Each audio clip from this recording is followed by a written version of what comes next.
What would it mean if, overnight, New York City stopped being America's largest city and became its own sovereign nation? Not a symbolic gesture, not just political theater, an actual declaration of independence. The shock would ripple far beyond the 5 boroughs. New York isn't just another dot on the map.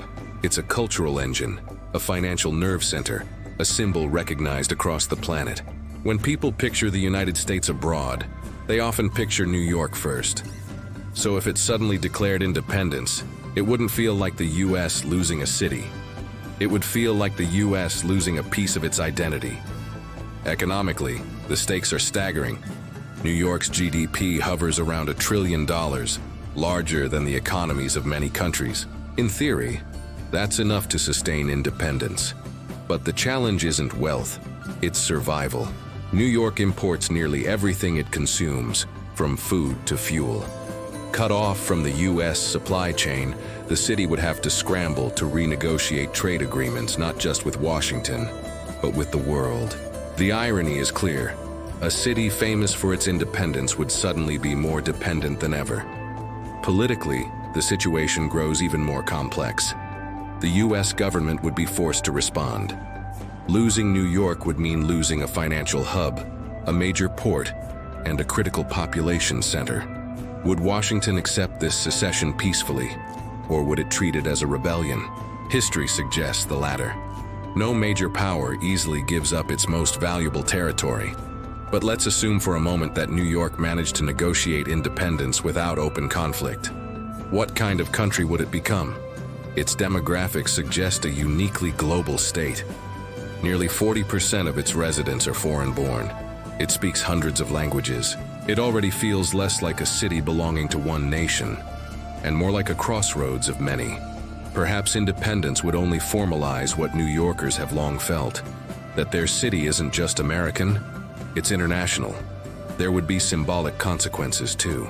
The Statue of Liberty, a gift from France to the United States, suddenly finds itself standing not in America, but in a foreign country.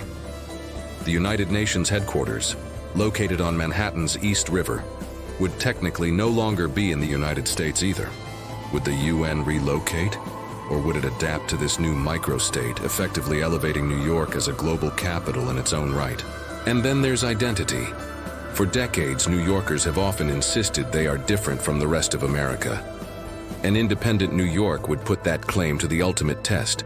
Could the city balance its self-image as both fiercely local, protective of its neighborhoods, accents, and traditions, and proudly global, reaching out to the wider world? Or would it fracture under the weight of competing visions for what the Republic of New York should be? For ordinary people, the shift would be disorienting. What happens to citizenship?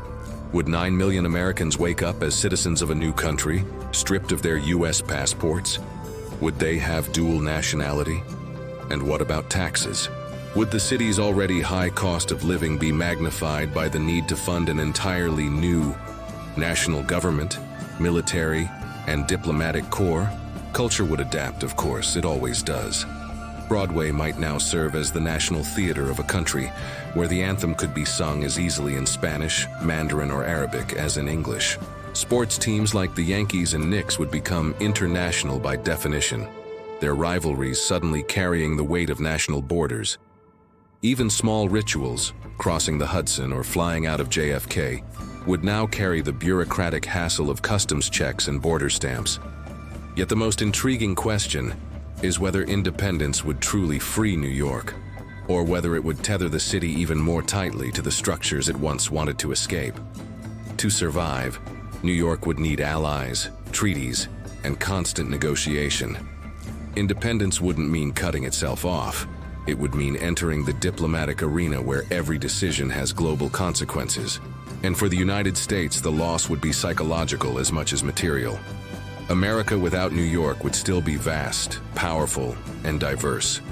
But the absence of its most famous city would create a wound, an emptiness in the nation's cultural narrative. How do you tell the story of America without Broadway, Wall Street, Harlem, and Times Square? Without the skyline that has served as shorthand for ambition itself? But the deeper impact would be harder to measure. The city would no longer be America's gateway to the world. It would be its own world entirely, dazzling, unstable, and perhaps, in time, inevitable. The real question isn't whether New York could survive without the United States. It's whether the United States could survive, unchanged, without New York.